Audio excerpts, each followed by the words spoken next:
Dans cette vidéo, nous allons parler encore une fois de méthodes géophysiques et notamment de la méthode liée à l'électromagnétisme. Nous avons parlé dans la précédente vidéo. Pour ceux qui prennent en marche cette chaîne et que vous n'avez pas vu la précédente vidéo, nous avons parlé de magnétisme.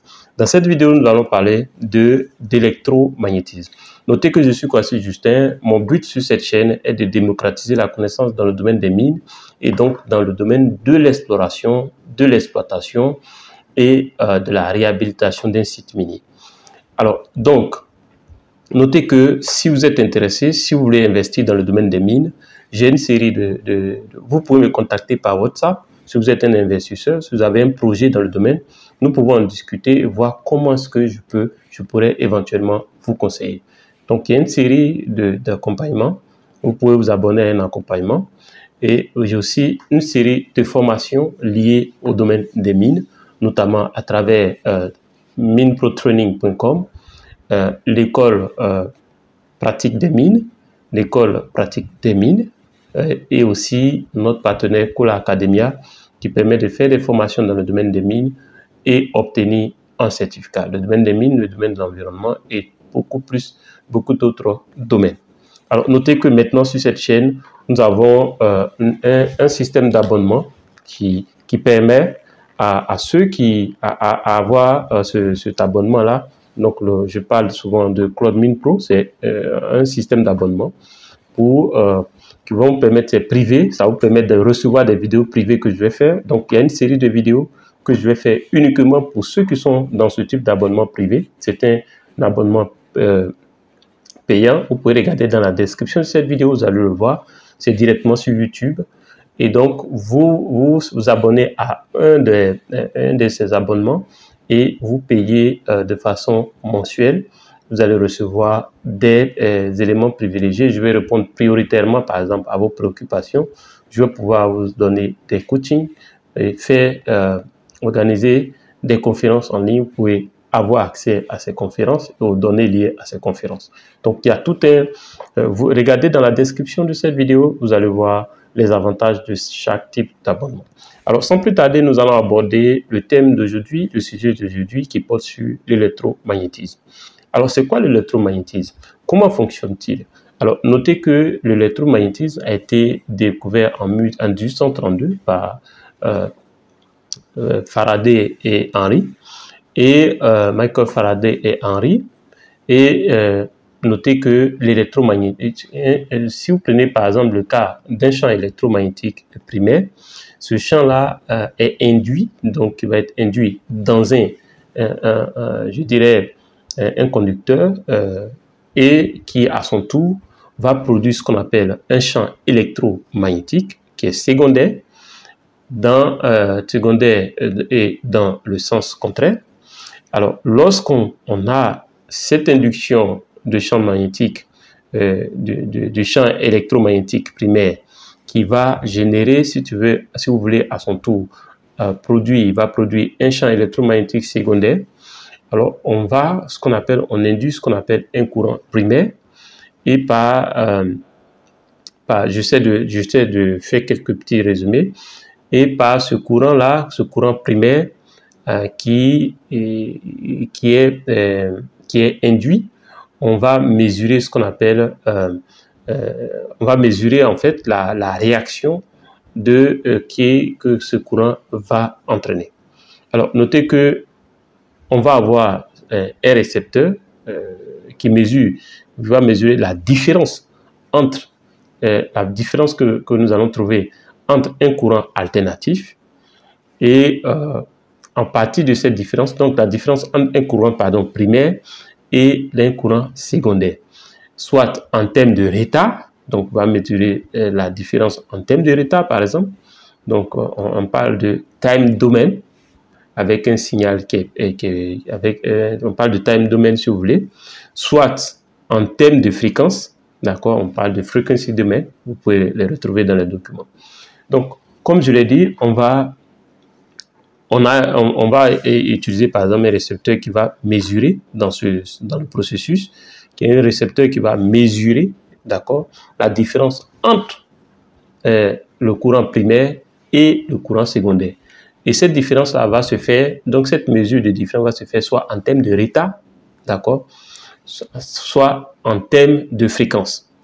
Alors, la forme du signal qui est émis, donc la forme, le signal qui est émis, sa forme peut présenter ce qu'on appelle toutes sortes de, peut présenter en réalité toutes sortes de variations et ces variations-là vont nous permettre, par exemple, de collecter un certain nombre d'informations sur la taille et la conductivité, par exemple, du corps dans lequel on va envoyer ces différents courants induits. Alors, notez qu'il existe deux types de méthodes qui sont basées sur l'électromagnétique. Il y a deux types de méthodes. Il y a deux types de méthodes que vous pouvez utiliser en ce qui concerne l'électromagnétisme.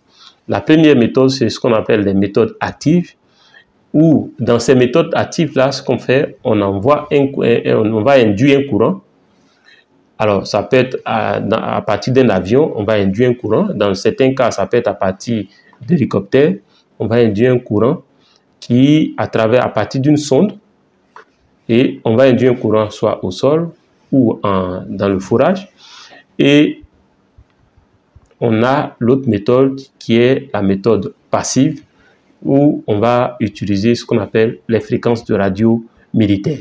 Donc, les fréquences radio militaires qui vont nous aider dans le cas de la méthode passive. Donc, il y a deux méthodes, la méthode active et la méthode passive. Concernant la méthode active, on a déjà dit, on induit un courant à partir d'un avion ou d'un hélicoptère. À partir d'un avion, c'est qu'on est à partir de l'avion, on va avoir une sorte de sonde et avec cette sonde-là, on va induire un courant soit dans le sol, soit dans le forage. La méthode dite passive, ça va être une méthode où on va utiliser par exemple les fréquences radio militaires. Alors, donc ici, ce sont des méthodes assez complexes dont j'essaie de les résumer, de les simplifier au maximum pour permettre à ceux qui ne sont pas spécialistes de la géophysique de pouvoir se faire une idée. Alors, notez que la réelle difficulté, donc en termes de difficulté, la réelle difficulté en matière de prospection électromagnétique aéroportée va être en fait va être le fait que nous allons avoir un grand nombre d'anomalies qui vont être mises en évidence. Et donc, ces anomalies-là vont pas être faciles à interpréter parce que lorsque vous avez trop d'informations, ça va être difficile de pouvoir véritablement exploiter ces informations. Donc, la grosse difficulté avec la prospection électromagnétique, c'est le fait qu'on va recevoir un grand nombre d'anomalies. On va avoir un grand nombre d'anomalies qui vont être mises en évidence, notamment des anomalies qui sont liées, par exemple, à des conducteurs formationnels, comme par exemple les formations de fer ou peut-être, par exemple, des formations, par exemple, de graphite. Alors, je vais terminer par sur ce point pour dire, je vais déjà prendre mon petit café, pour dire que si vous prenez le cas de la méthode passive, cette méthode-là va utiliser, je l'ai déjà dit, des fréquences militaires, par exemple, donc des ondes hertziennes, qui sont des ondes généralement de basse fréquence. Et ces ondes-là sont utilisées généralement par ce qu'on appelle les radios, si vous voulez, les sous-marins, donc les bateaux sous-marins, les sous-marins, par exemple, qui sont plongés dans l'eau. Et ces ondes sont ce qu'on appelle bien entendu, on se retrouve dans le cas de l'eau. On les utilise parce que ce sont des ondes qui sont fortement pénétrantes et qui vont être fortement pénétrantes dans l'eau et s'enfoncer aller dans plusieurs mètres dans le sol et nous rapporter, par exemple, des informations. Alors, la fiabilité et la facilité d'interprétation des résultats vont tenir compte, cette fiabilité ou cette facilité va beaucoup tenir compte du terrain. En fonction du terrain, soit ça va être facile à interpréter ou pas. Quand prenons par exemple le cas de l'Afrique de l'Ouest, ça va être plus compliqué parce que la zone ne s'y prête pas. Et pourquoi la zone ne s'y prête pas? Parce qu'au niveau de l'Afrique de l'Ouest, on a ce qu'on appelle des orientations qui sont défavorables. Alors, pourquoi ces orientations vont être jugées défavorables? Cela est dû au fait que l'origine des émissions radio n'est pas